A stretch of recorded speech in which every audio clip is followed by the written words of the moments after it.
एक फैक्टर इसका मिस हो गया था, ठीक। 3 फैक्टर मैंने बता दिए थे। पहला क्या बता दिया था, एंगल आई बता चुका है, शॉर्ट में बता दे रहा हूँ, रिवाइज करा दे रहा हूँ। दूसरा क्या फैक्टर बताया था, angle A, that means angle of prism. Angle of prism. तीसरा फैक्टर क्या बताया था मैंने, रिफ्रैक्टिव इंडेक्स, है ना। चौथा फैक्टर जो बताया क्या था वो है वेवलेंथ, ठीक है। चौथा फैक्टर को लिख लीजिए कहीं नोट करके, ठीक, जो छूट गया है। वेवलेंथ पे कैसे डिपेंड करता है एंगुलर डेविएशन, स्पीड चेंज करती है इनवर्सली, ठीक है। इनवर्सली का मतलब जितना ज्यादा वेवलेंथ होगी डेविएशन उतना कम होगा, और जितनी कम वेवलेंथ होगी डेविएशन उतना ज्यादा होगा, ठीक है। अगर आप लोगों ने स्पेक्ट्रम में ध्यान दिया हो तो विबग्योर बनता है, कैसे बनता है, ऑर्डर ये बनता है नीचे से है ना, और इस तरह क्या होता है वेवलेंथ इंक्रीज करती है ना। सबसे नीचे विबग्योर वो वॉलेट क्यों है, क्योंकि इसकी वेवलेंथ सबसे कम है 10, it will undergo maximum deviation. और रेड सबसे ऊपर क्यों दिख रहा है, क्योंकि इसकी वेवलेंथ सबसे ज्यादा होती है, इसलिए इसका डेविएशन सबसे कम होगा, ठीक है। समझा के बात, ठीक है, इतना नोट कर लो फटाफट। वेवलेंथ नहीं मतलब वो speed, wavelength note it down, याद रखना भाई कौन सा कलर किसके इसके हिसाब से एडजस्ट कर लेना, ठीक है। कई बार आपको ऐसा भी डायग्राम मिल सकता है, मैं एक क्वेश्चन दे ही देता हूँ आपको, ठीक है, फिर बताइएगा कौन सी लाइट के काम है। इतना लिख लीजिए पहले, ठीक है। Return, yes sir.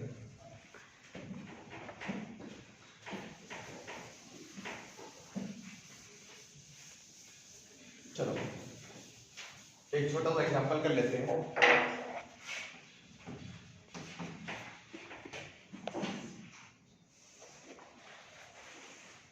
ये प्रिज्म है, ठीक है।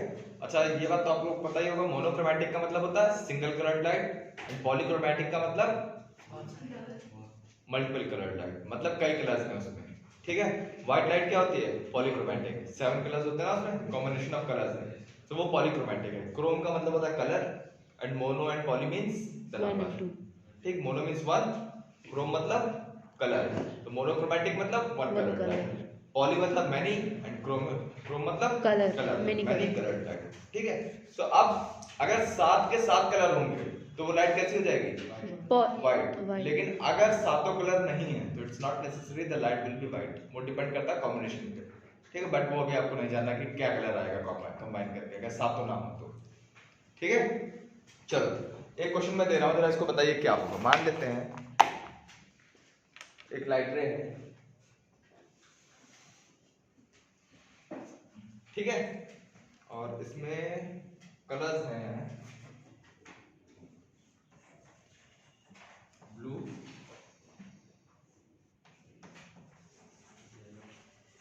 येलो एंड ग्रीन, 3 कलर हैं। इसके आगे का डायग्राम बना के दिखाइए, कम ऑन।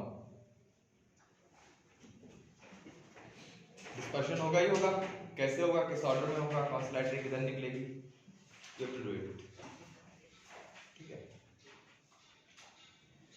3 कलर्स हैं तो तीनों अलग हो जाएंगे, और कैसे कौन ऊपर होगा कौन नीचे होगा ये आपको डिसाइड करना है। सर ये वेवलेंथ वाला क्या बताया था आपने, इनवर्स होता है, यानी अगर वेवलेंथ ज्यादा होगा तो डेविएशन कम होगा, वेवलेंथ ज्यादा डेविएशन कम, तो वेवलेंथ ज्यादा उसके ऊपर येलो होगा, उसके ऊपर येलो, येलो मतलब यहाँ पर क्या हो जाएगा, yellow green yellow green blue, कौन कौन सा, ग्रीन येलो ब्लू, तीनों कलर लाइट है, ग्रीन है, येलो है मेरे पास, ब्लू भी है, ठीक है। तो सबसे पहले लाइट रे कौन सी हो गई, ऑर्डर देख लो, ब्लू, विबग्योर में सबसे कम वेवलेंथ किसकी होती है, ब्लू, इसमें सबसे कम वेवलेंथ है ब्लू की, तो सबसे नीचे कौन मिलेगा, ब्लू, क्योंकि डेविएशन सबसे ज्यादा होगा ब्लू का, ठीक है। तो अभी मान लेते पहले ऐसे गया है, ठीक है, फिर यहाँ से सर हमने सीधा पहले नहीं लाइट लिया। रे, हाँ ठीक है, लाइट रे थोड़ा सीधा कर लेना, अपने से ड्रॉ कर लेना। दूसरी क्या होगी, ब्लू के ऊपर कौन सी मिलेगी, ग्रीन, ग्रीन लाइट रे मिलेगी, ये दूसरा मिल जाएगा। और उसके बाद येलो, येलो, ये तीनों कलर ऐसे मिलेंगे, तो यही ऑर्डर यहाँ पर भी होगा, ठीक है, समझ आ गई बात। Yes sir. According to the wavelength, लिखना चाहो तो आप मेंशन कर लेना भाई। कौन कौन सा कलर हो गया, सबसे नीचे ब्लू, ग्रीन, येलो, ये तीन ऑर्डर हो गए, ठीक। क्यों, क्योंकि एंगल ऑफ डेविएशन किस पे डिपेंड करता है, वेवलेंथ पे। तो भाई इन सब में जिसकी सबसे कम वेवलेंथ होगी वो सबसे ज्यादा डेविएट होगा, जिसकी सबसे ज्यादा वेवलेंथ होगी वो सबसे कम डेविएट होगा। तो इन तीनों में सबसे कम वेवलेंथ किसकी है, ब्लू की है, सबसे ज्यादा येलो की है, तो येलो सबसे कम डेविएट हो रहा है और ब्लू सबसे ज्यादा डेविएट। सर क्लियर, ऐसे क्वेश्चन से प्योर वाले कलर्स में ही आएंगे हाँ बाकी। ऑब्वियसली, जिनकी वेवलेंथ के बारे में आपको पता है, ठीक है, क्लियर, ठीक है। तो अब मेन पार्ट जो है वो खत्म हो गया है, अब दो चीजें बची हैं, एक बचा आपका एटमॉस्फेरिक रिफ्रैक्शन और दूसरा बचा है स्कैटरिंग ऑफ वाइट लाइट, ठीक है। सो एटमॉस्फेरिक रिफ्रैक्शन में मैं दो एग्जांपल्स बता दे रहा हूं आपको, ठीक है। क्या? एटमॉस्फेरिक रिफ्रैक्शन लिख लीजिए, हेडिंग डाल लीजिए, दो एग्जांपल्स हम लोग डिस्कस कर लेते हैं, बाकी आप लोग पढ़ लीजिएगा खुद से, वीडियो से नहीं बुक से। मतलब मैं आपको बता दूं कैसे क्या हो रहा है, ठीक है। एटमॉस्फेरिक रिफ्रैक्शन का मतलब तो मुझे लगता है सभी को समझ में आ रहा होगा। एटमॉस्फेयर के कारण जो रिफ्रैक्शन जो होता है, लाइट रेज एटमॉस्फेयर में रिफ्रैक्ट होती हैं, क्योंकि देखो एटमॉस्फेयर में रिफ्रैक्ट क्यों होंगी पहले ये बताओ। क्योंकि जो पार्टिकल्स प्रेजेंट होते वेट हैं। वेट आदित्य कमाल, हिंदी में बताएंगे हाँ हाँ हिंदी में सर, बताओ। क्योंकि वो होता है लेयर, वो चेंज होता रहता है। बिल्कुल, layers की आपने ज्योग्राफी में पढ़ा होगा, फिजिक्स में तो नहीं पढ़ा होगा। ज्योग्राफी में कितने लेयर्स होते हैं, 7 लेयर्स होते हैं थिंक सो, ठीक है। सबसे नीचे, एटमॉस्फेयर, सबसे नीचे लैंड, एयर से स्टार्ट करेंगे तो एटमॉस्फेयर, वो तो लिथोस्फेयर अलग चीज हो गई। सबसे पहले एटमॉस्फेयर, फिर स्ट्रेटोस्फेयर होता है शायद, और फिर एक्सोस्फेयर, ट्रोपोस्फेयर, हाँ, और फिर लास्ट में शायद एनोस्फेयर होता है। और लिथोस्फेयर कहाँ गया? लिथोस्फेयर तो जमीन हो गई ना अरे वो बेटा, दूसरी चीज है, वो एयर की बात बायोस्फीयर कर से रहा हूँ। रिलेटेड है। जो ट्रांसपेरेंट मीडियम हो, तो मतलब ऐसे 5-6 मीडियम्स होते हैं, ठीक है। क्या नाम है उसकी जरूरत नहीं है, लेकिन खास बात ये होती है कि एयर कहाँ पर है, एटमॉस्फेयर। सिर्फ एटमॉस्फेयर। और जैसे जैसे एटमॉस्फेयर से हम लोग स्पेस की तरफ बढ़ते जाते हैं, वैसे वैसे क्या होगी, एयर डेंसिटी कम कम होती जाती है। फाइनली जब स्पेस में पहुंचेंगे तो एयर जीरो गायब, ठीक है। तो अब खुद सोचो, अगर एयर बढ़ती जा रही है तो डेंसिटी बढ़ती जा रही है, कम होती जा रही है, बढ़ती जा रही है, बढ़ती जा रही है। मतलब जैसे जैसे हम लोग अर्थ की तरफ मूव करेंगे वैसे वैसे डेंसिटी बढ़ेगी, चेंज होती जाती है। जितने भी लेयर्स हैं उनकी डेंसिटी Change बढ़ती जा रही है, बढ़ती चेंज होती जा रही है, जो भी आप डिसाइड कर लीजिए। तो ऑब्वियसली जब लाइट रे ट्रेवल करेगी तो क्या होगा, रिफ्रैक्शन होगा कि नहीं, हाँ यस और नो। यप यही रीजन होता है आपके एटमॉस्फेरिक रिफ्रैक्शन का, ठीक है। क्योंकि वहां पे जो लेयर्स होते हैं उनकी density keeps on changing continuously, ठीक है। समझ आ गई बात। अब देखिए इसी का पहला एग्जांपल लिख लीजिए,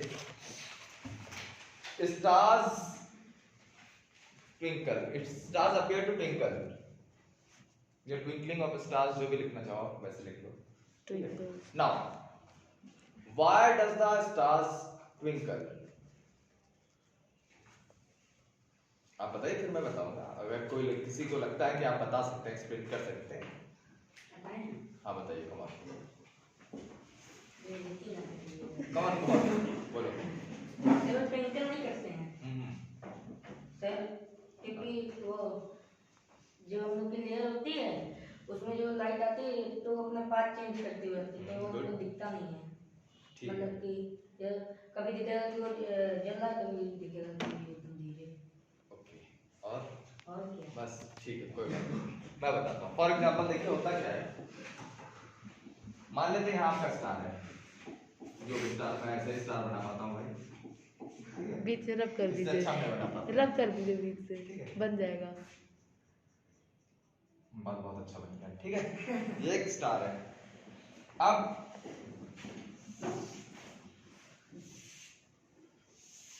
ये ऐसे लेयर्स ढेर सारे है। लेयर्स होते हैं, हाँ दो सर। ही तीन बना लेते हैं तो ठीक है।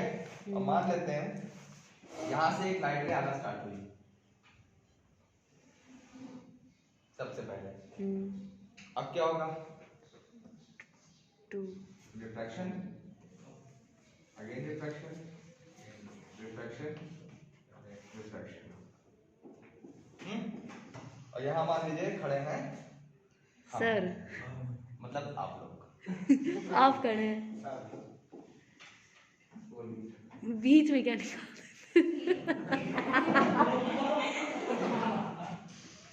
यहाँ से खड़े होकर देखते हैं। ह्यूमन आइज की tendency, it always traces straight path, ठीक है। तो ये लाइट क्या है ना,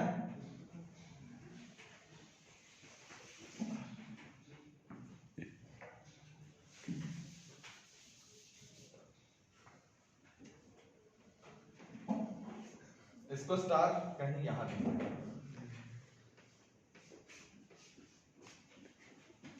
पहली चीज ये पहला रीजन हो गया why the stars appear very small, बहुत दूर नजर आते हैं, हमें लगता है बहुत दूर है, एक्चुअली में बहुत दूर नहीं होते, मतलब बहुत दूर तो है लेकिन जितना डिस्टेंस है उससे भी कहीं और पीछे ही नजर आते हैं हम लोग को। और ये हमेशा मैंने आप लोग को बताया था, कभी भी रेयर मीडियम में खड़े होके डेंसर मीडियम की चीजें देखेंगे तो वो क्या आएंगी, पास दिखेंगी, बट डेंसर मीडियम में खड़े होकर रेयर मीडियम में देखेंगे तो वो चीजें और दूर नजर आएंगी, ठीक है। जो मैंने आप लोग को उसमें बताया था कि why the base of a tank appears shallow, है ना, किसी टैंक में देखो तो लगता है कम गहरा है पर एक्चुअली में जो हमें पता चलता है उससे कहीं ज्यादा गहरा है, ठीक है। एप्लीकेशंस ऑफ रिफ्रैक्शन में मैंने 2-3 एग्जांपल डिस्कस किए थे आप लोगों से, अगर आप लोगों को याद हो तो। अब यहाँ पे पहला रीजन ये हो गया दूर है, ठीक है। उसके बाद होता क्या है, इतनी दूर से देख रहे तो स्टार छोटा से तो नजर आ रहा है, ये सुनो। अब होता क्या है, मान के देखो तो एक सिंगल लाइट रही है जिसके वजह से हमें स्टार दिख रहा है, एक पॉइंट साइज है तो एक मान के चलो एक ही रे तो आ रही होगी, आती नहीं एक रे, उससे भी ज्यादा है। पर होता क्या है, हम लोग कभी ये जो लाइट रे इस लाइन इस पे लाइन ऑफ साइट पर लाई करेंगे तभी तो स्टार हमें दिखेगा। मान लो हम यहाँ से खिसक गए थोड़ा सा तो क्या वो स्टार दिखेगा हमें, इधर हो गए नहीं ना। तो होता क्या है, अगर हम लोग उस लाइन ऑफ साइट से गायब हो गए so the star will not appear to us, and whenever will lie in the line of sight the star will be appear visible, ठीक है, दिखेगा, इट विल अपीयर। अब ऐसा ही होता है, कभी दिख रहा है कभी नहीं दिख रहा है, इसका जो कलेक्टिव इफेक्ट होता है ना, दिखा नहीं दिखा, दिखा नहीं दिखा, अगर कोई आपको लाइट स्टार मैं करूं ऑन ऑफ करता ना तो क्या करेगा, it will appear that it is twinkling, ऐसा ही तो होता है। यही केस यहाँ पर भी होता है, कभी दिखा कभी नहीं दिखा, कभी दिखा कभी नहीं दिखा। तो जब दिखा तो ऐसा लगता है क्या जल चमकने लगा, और नहीं दिखा तो मतलब गायब हो गया, ठीक है। तो यही जो उसका कलेक्टिव इफेक्ट होता है वो क्या प्रोड्यूस करता है, ट्विंकलिंग इफेक्ट। समझ में आ गई बात, पक्का, ठीक है। अब लिख लीजिए जरा, और ये डायग्राम बना लीजिएगा ऐसे ही, रुकिए सर, फिर डायग्राम पहले ठीक है। बनाया था। नहीं पहले लिख लीजिए, अब बना लिए सर। नहीं कम ऑन जगह छोड़ दीजिए, लिखिए the light rays coming from the stars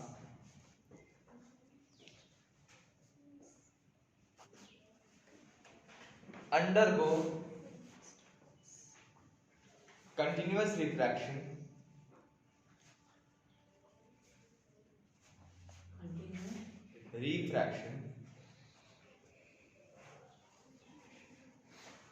due to the different layers of air, due to the different layers of air,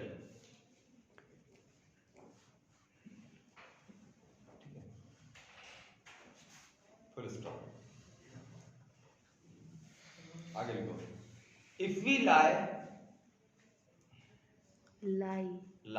मतलब वहां आते हैं, lie मतलब झूठ वाला नहीं, उसके रास्ते में आने वाला।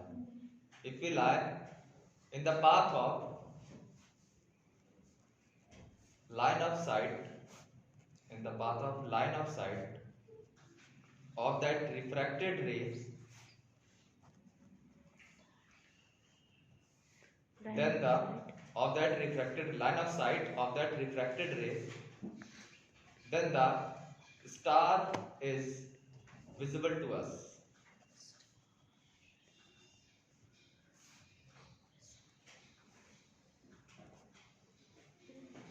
Then the star is visible to us. If we do not lie in the line of sight, it disappears. We will not lie. In the line of sight, it disappears.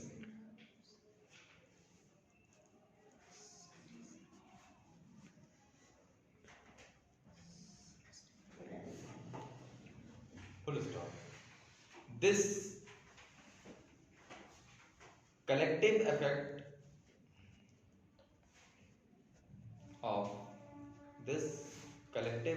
of appearing and disappearing of a star produces twinkling effect. This collective effect of appearing and disappearing of a star. This collective effect of appearing and disappearing of a star produces twinkling effect in it. ठीक है?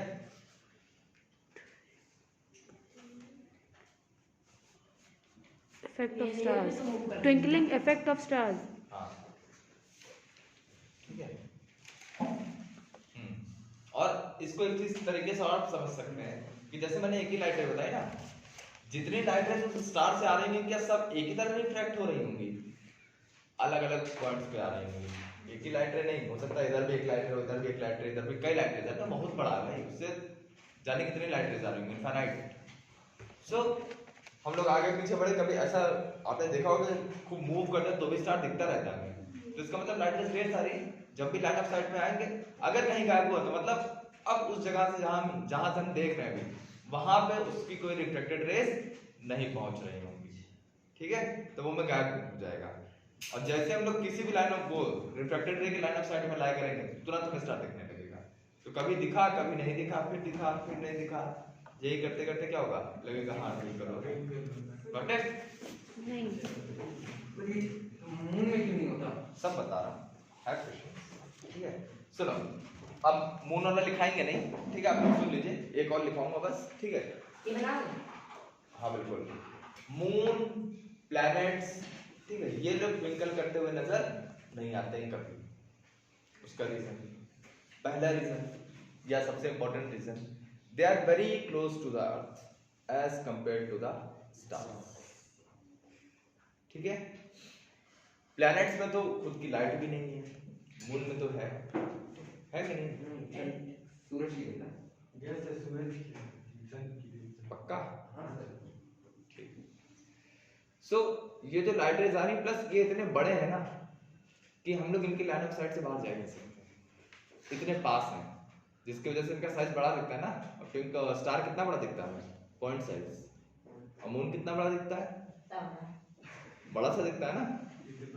तो उसमें भी atmospheric refraction हो रहा है, ऐसा नहीं कि वहां पे एटमॉस्फेरिक रिफ्रैक्शन नहीं हो रहा है, but since they are very close to the earth, therefore the light rays getting refracted from it always reach our eyes, thus the twinkling effect is not produced।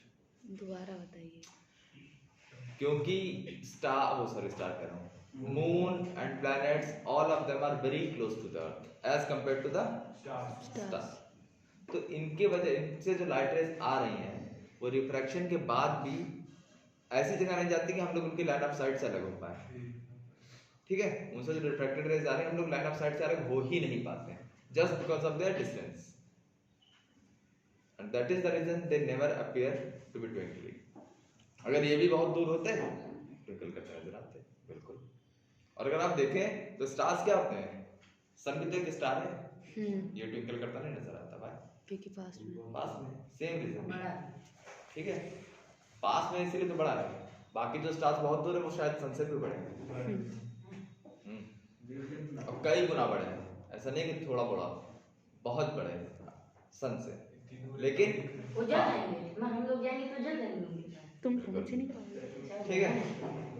But reason क्या है, since they are very far away, तो obviously refraction ज्यादा होगा, जितनी दूर से आएगी light rays उतना रिफ्रैक्शन होगा, उतना बेंड होती जाएगी और फिर लाइन ऑफ साइट से अलग होना ये सब इजीली होता रहेगा, and thus they will appear to twinkle. हाँ बेटा, वेवलेंथ का फर्क बता रहे हैं, यहाँ वेवलेंथ का कोई इफेक्ट नहीं पड़ेगा। क्या दूर है तो वेवलेंथ जो है देखो यहाँ पे रात, पहली बात तो हमें रात को दिखते हैं, पहली चीज है। तो स्टार्स के ट्विंकलिंग में वेवलेंथ का कोई क्राइटेरिया हम लोग ला नहीं सकते, क्योंकि कोई भी लाइट आएगा हमें दिख ही जाएगा, ठीक है। सर मैं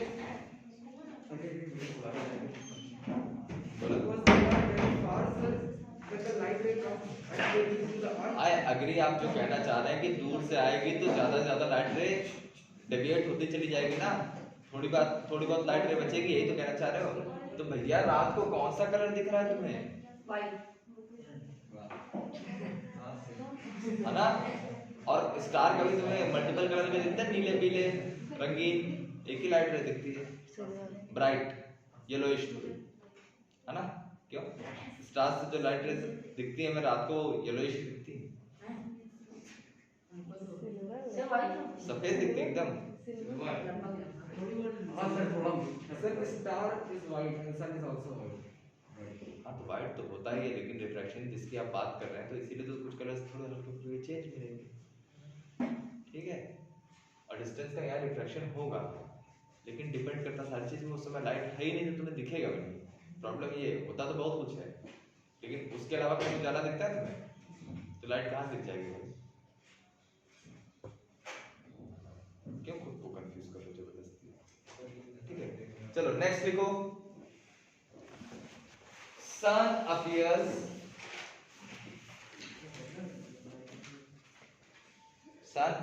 few minutes before sunrise and few minutes after sunset. मतलब समझे? Sun appears few minutes before sunrise and few minutes after sunset. ठीक है। चलो भाई अब डायग्राम बदलना पड़ेगा थोड़ा, जैसा बन जाएगा वैसे ही एडजस्ट कर लेना, बहुत अच्छा तो बनाना पाएंगे। हाँ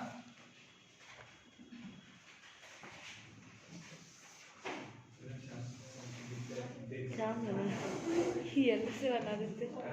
अच्छा ठीक है, ये मान लेते हैं अर्थ है।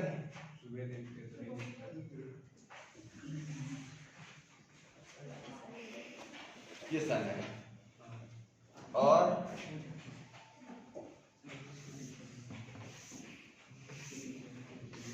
डिफरेंट लेयर्स, ठीक है।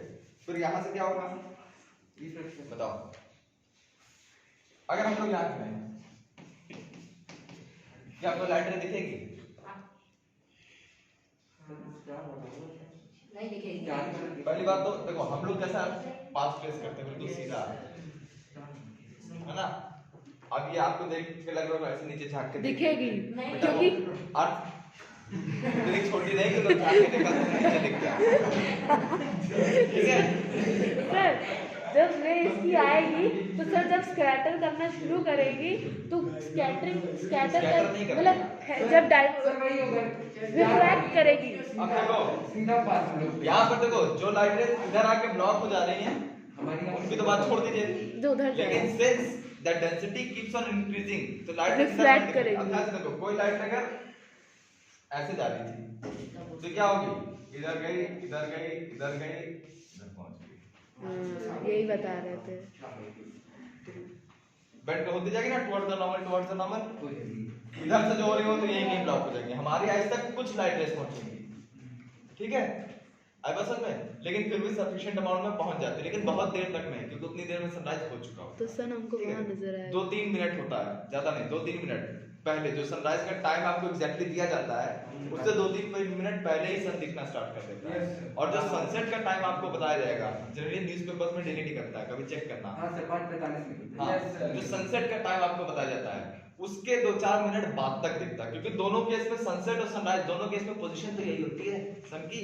होराइजन तो आपको पता होगा ना, होराइजन क्या होता है? वो लेवल जिसके नीचे हमें नहीं दिखेगा, है ना। तो जब सन होराइजन से जस्ट नीचे होता है, जहां से उसको दिखना नहीं चाहिए, ठीक, ये मान लेते ये लेवल है, और सन को बड़ा कर दो। मान लो सन यहाँ है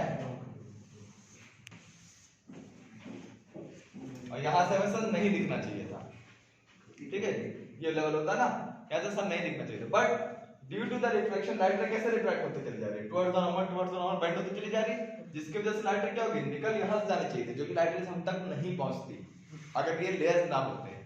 but since the layers are present over there, light will undergo continuous refraction, है ना, और फिर ये क्या होगा, the sun will be visible to अस।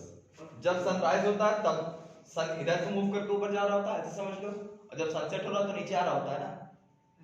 दोनों पोजीशन में सनराइज और सनसेट से पहले लास्ट पोजीशन तो यही रह जाएगी ना, इसलिए यहाँ पर जब होता है तो सनराइज से पहले जब यहाँ पहुंचेगा तब भी हमें दिखने लगता है, और सनसेट के बाद जब यहाँ पहुंचता है तो भी हमें उस समय दिख रहा होता है। अब इसके नीचे जब पहुंचेगा, जब वहां से लाइट रिफ्रैक्ट होने के बाद भी हमारी आइज तक ना पहुंचे तो क्या होगा, it will not be the proper sunset, ठीक है। समझ आगे बात। सर एक ऑब्जेक्ट ड्रॉ करिए। हाँ, ऑब्जेक्ट ड्रॉ करिए। ऑब्जेक्ट हाँ, ऐसा ब्लैक होल। करना क्या चाहते हो बताओ। मतलब आप करिए तो। अरे तुम पूछना क्या चाहते हो बताओ। सर मैं पूछना चाह रहा हूँ कि सर दूर से कोई ऑब्जेक्ट देखते हैं तो छोटा क्यों दिखता है? दूर से कोई ऑब्जेक्ट देखते तो तुम जाके ड्रॉ कर दो ना। जाओ ड्रॉ कर।